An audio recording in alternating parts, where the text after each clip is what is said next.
Hey guys, this is the first time I'm trying out anything like this. I just wanted to go into what I thought about the Death Note movie by Netflix that came out this year. I know I'm a little bit late on the bandwagon, but then again, I'm not actually a content creator when it comes to video reviews, right? So after seeing how many bad reviews this movie got, I was like, I need to see it myself. But before I could see it myself, right, I needed to go back and watch the whole show again to formulate my own opinion. So I went back and I watched the whole entire show all over again. And as you can imagine, it's just really fucking cringy. So that being said, when it came to watching this movie, I went in with the understanding that I wasn't a huge fan. Not that I hated it, but I wasn't a huge fan of the original anime. I thought it was really drawn out. Could have been told in 15 episodes. Shouldn't have involved neither Near nor Mellow. But aside from that, it was all right. I was watching different anime at the time this came out, and when it did come out in America, I watched an episode or two, and I had little to no interest. Mind you, I was much younger, so I didn't have huge expectations when it came to this movie. But let's just go into a little, I wrote a few notes. Let's just go into what I was thinking while I was watching it, right? So, forget about the part that Light finds the notebook after it drops from the sky. He's reading it in the wide fucking open, right? This is 2017 in Seattle. Reading it in the wide open in the gym, like there are no cameras. Just says Death Note on the back of it, right? Out in the open reading it, and that's when the main female character lead, Mia, who I guess is supposed to be Misa, but since Misa doesn't sound American at all, they just took out the S and called her Mia. Mind you, they changed the last names of everybody, so it doesn't really matter. Mia sees it, and she asks what it is, and he immediately goes into it. He's like, "Oh my god, at a chance of pussy, it doesn't really matter. I'll go to jail forever." I'll go to jail forever for some pussy. But, he explains it to me and everything, and he proves it to her and yada yada, and she immediately falls for him like, "Don't you see what this bitch is doing?" But whatever. We'll get more into Mia a little bit later. Going on a little bit further down the line, eventually, L is shown on the television. He shows his face on TV. Now, for those of you watching anime, this is completely outside of the character or the realms of what he would do in the show. But he did show himself in public. Mind you, he was covering his face like he does in the show. And the idea was that he wanted to see if Kira or Light, mind you, could kill him without seeing his face or knowing his name, which proves to be false. Or true, rather. Excuse me. It proves to be true. He can't, in fact, kill anybody without seeing their face and knowing their name. So, when his dad gets home from this long day at work with this whole televised thing, and his dad working all day towards this, his son fucking grills him hard as shit. Like, Light grills him hard as fuck. Now, never mind you that the last name of these two is Turner, right? This is Light Turner we're talking about. Nobody knows why this guy named his kid Light. You know what I mean? But they did. Mind you, I'm sure his name is completely different. In the anime, his name was Soichiro. Like, I don't know. Whatever. Soichiro Turner wouldn't have worked. That's all I'm saying. So he grills the fuck out of his dad about Elle, and his dad is not suspicious at all. Doesn't even give a fuck. Not even questioning why he's asking so hard. Doesn't care. And this is despite the fact that his father's an officer working on this case, right? A little bit down the line. Why doesn't Ryuk eat the entire apple? I know this is a little tiny gripe, right? But he doesn't eat the whole apple like he does in the anime. Like, in the anime, he ate the core and everything. He didn't give a fuck. He just ate the whole thing. This Ryuk doesn't eat the core. It's a little gripe, but it's a gripe nonetheless. It's Out of all the things I should be bitching about, it's probably not something I should bring up. Why can't everyone see him after touching the Death Note?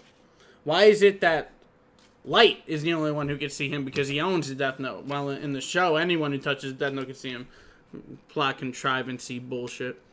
And that being said, when Ryuk first appears, the lights go out and shit goes flying everywhere like crazy. Like, what the fuck is the deal with that? He doesn't have these powers. I don't know why the movie insists on giving him powers like these. But moving onward, I kind of like how L comes to his conclusions from like when he gets to Seattle to the end. You know, they're logical, they make sense, they're played out.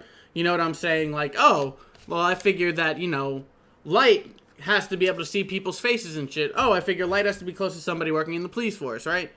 Logical conclusions. Except for in the fucking beginning, right? And please correct me if I'm wrong, but I have no idea how the fuck he shrunk down the location of the whole entire Earth of where this killer could be down in Seattle. I just have no idea how. They don't explain it at all. I've looked it up. I can't even find it explained anywhere. So if someone could figure that one out, it doesn't really make any sense to me. And there's truly incredible timing in certain scenes, like plot contrivance bullshit. For instance, there's a scene where Elle just barges in on Mia, Light, and you know, the father having dinner, and Elle goes, yeah, you know, the cops are outside, guys. I forgot to mention I have a warrant, so I'm not going anywhere. And just as he says that, the cop lights start going off, and you see the reflection in the house, and you hear the beeps. Like, what the? So cheesy. Shortly after this part, Light is outside, and Ryuk threatens Light by saying that he will find the book a new home if the police find it, and then will suggest Light's name be put in as the tester for that book. Like, since when the fuck does Ryuk give a shit that much? Like, since when does Ryuk give a fuck that much? Ryuk didn't give a shit about anything but chaos. He just wanted to see what was going to happen. He didn't have any sides. He didn't care about who died. He wasn't on Light's side in the anime. Why is he so pushy in this fucking movie? And there's this whole thing with the whole 48-hour rule of this Death Note. Apparently, it's like you can control a person up to 48 hours before their death. It's such horseshit. It's used all throughout the movie. Bullshit plot contrivances. They even wrap up the movie at the end like, oh yeah, they used the 48 rule, and they've been using it the whole fucking movie. I wasn't surprised at all. It was stupid, and it was the only resemblance of Light, the actor that portrays Light, actually acting like the Light in the show. But we'll get into that in a little bit. There's a point where Watari, and spoilers ahead, Watari dies by gun squad because dealer's choice. Fucking stupid. Mia took a page for herself, and she wrote Light's name on it at the end and said, if you don't give me the book, you're dead. And this is a character interaction, like, that's aggressive on her end, but that's something that, like, Light from the anime would do. And throughout the movie, she acts way more like fucking Light does than actually Light does in the movie. And for those of you who've seen it, you probably understand what I'm talking about. And you know what? You know what? Why the fuck did we pick Seattle for this look? Why Seattle? The corner, the upper left corner of the United States is such a shit heap. And it's not actually a shit heap. I mean, I live in New Jersey. I live in a shit heap too, so I can't really say. But why Seattle? I mean, there's so many. I don't know. They should have just kept it in Tokyo. From the images in the movie, the Tokyo like scenario would have looked way better. And I don't even know if the show took place in Tokyo. It didn't. It took place in Japan. But still, you get what I'm saying. I don't give a fuck about the soundtrack, guys. I'm completely indifferent towards it, to be honest. I don't care at all. It doesn't sound good. It doesn't sound bad. Could it have been better? Of course. Shit is boring. Happy it's ending soon. I must have written that right before it ended. You know, there's a point where Elle is chasing Light, and there's a guy who just exits like some building while they're in an alleyway and clocks him over the head with a piece of wood. After Elle tells him that, you know, this is Kira, it's a police investigation. Like, neither of these guys look like what they say they are. Like, Elle doesn't look like he's a police officer at all. And Kira, Light definitely doesn't look like a killer, bro. He looks like a little child. His face is goofy as fuck. What a moron. I don't understand why he would just swing that shit. Plot contrivance bullshit. I don't know. Light screams like a little bitch all the time, all throughout the movie. You see his face. His face looks like shit. And I don't mean the fact that he's ugly. He's not like an ugly dude. It's just like he makes the most ridiculous faces when he's supposed to be scared. Like, it just looks goofy. Like, it's trying to come off as a joke. Really, every time he screams. And I don't know how Ryuk has, like, the power to destroy, like, whole fucking Ferris wheels and shit just by waving his hands, but that shit never existed. So I had 2 issues with the soundtrack. at the end of the movie. All throughout it is fine until the end. The song at the Ferris wheel scene at the end with Mia dying is so out of fucking place.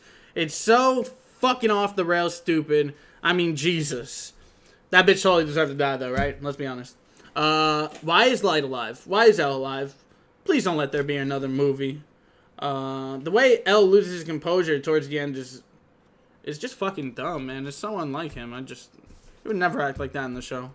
And I hate to be like one of those guys, like he wouldn't, but I mean, this is easy shit they could have gotten right, and they chose not to get right. And by them, I mean the writers, the director. It's really, really fucking really easy.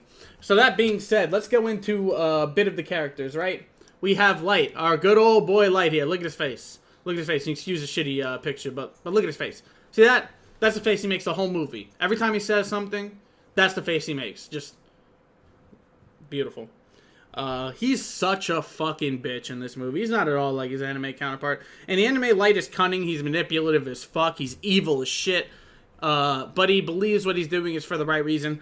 This motherfucker doesn't know what he's doing throughout the movie ever. He's always being told what to do by other people or other entities. He cannot think for himself. He is stupid, reckless, unintelligent. Between like talking and his actions and how he talks to the other, people who are written stupid around him, he's just fucking reckless and unintelligent, immature, and he's goofy as shit. Like really fucking goofy. Can't even stand it. On another note, a complete more opposite note, this gentleman right here portrayed Elle excellently. Now, mind you, that last guy was Nat Wolf. The Elle that is in Netflix, the Netflix version of the movie. Let me see what his name here. I forgot it. I should have been prepared. Excuse me. I'm a mook. That's what mooks do. Well, whatever the case is. Whatever the case is, he portrays Keith Stanfield. There you go. Keith Stanfield portrays Elle brilliantly. Shares many of the same mannerisms. The same can be said with Watari, but we're not going to go into that. I don't care about his skin color. He's got that whole, like, sitting thing down, eating candy down, acting weird down, slightly on the spectrum type of thing down. It really works, and it really works well here. I'm going to say it again. I don't really like this guy's model at all. But when we take a look at Ryuk over here, we can see that there are iterations of other movies. I don't know if you guys have seen it. Maybe look it up. The anime version of this guy looks way better.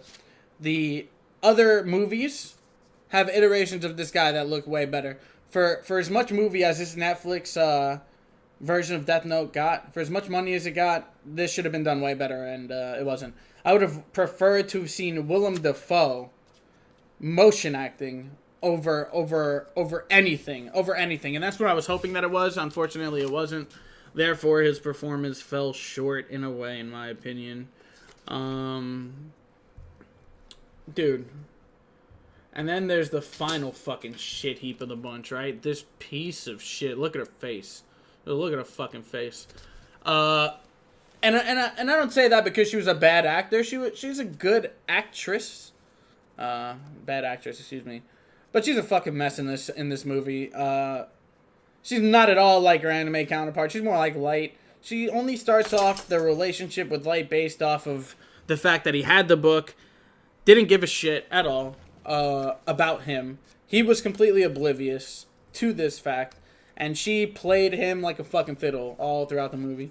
And I thought that was really, really interesting, especially considering Misa in the Death Note show was a fucking bumbling idiot who did nothing but listen to Light and serve Light in every single way, was never deceptive at all. This is just a complete opposite change. Now, mind you, it could be a completely different character altogether. The name is certainly different. The look is certainly different. But for being only one letter off, one could be rather suspicious. And that's pretty much it. Like I said, excuse me, that was extremely rude. So I think if I was rating this movie, I would probably rate it a 5.5 out of 10, maybe a 6 out of 10, and that's because the movie wasn't too bad. The director here, what's his name? It's Adam something. I've seen a few movies of his. I've seen a few different movies of his, but I wasn't exactly thrilled. Adam Wingard, yeah, I wasn't exactly thrilled by his performance here either. Though it must have been hard working with the content to get it to be a live action movie, and there's only so many things you can do to that, you know, translate well to the big screen. But it definitely it's really hard to work with this content and put it on the big screen in live action, and this definitely shows it. It wasn't really done amazingly before. It wasn't done amazingly well here, which is why I got an average score. If you guys like this stuff and you want to see, you know, more of my reviews, albeit probably better edited, excuse me. This one is not edited at all. Please do me a favor, like and subscribe. It helps me out so much. You have no idea. As somebody who primarily streams, I'm not an editor at all, as you can see, but I'm going to work on getting better. That's the idea. Please like and subscribe. It helps me out a shitload. You guys have no idea. Once again, my name is Braxnon. Please let me know in the comments if you guys like this sort of stuff. If you want to see more reviews, I can do reviews on animes, movies, whatever. I got some gameplay videos coming soon. Some more Dokkan content coming soon. All of y'all, thank you guys for watching. Those of you who are subbed or not, it does not matter. I appreciate you nonetheless taking the time out to listen to my little rant about this. That being said, hope to see you soon. Peace.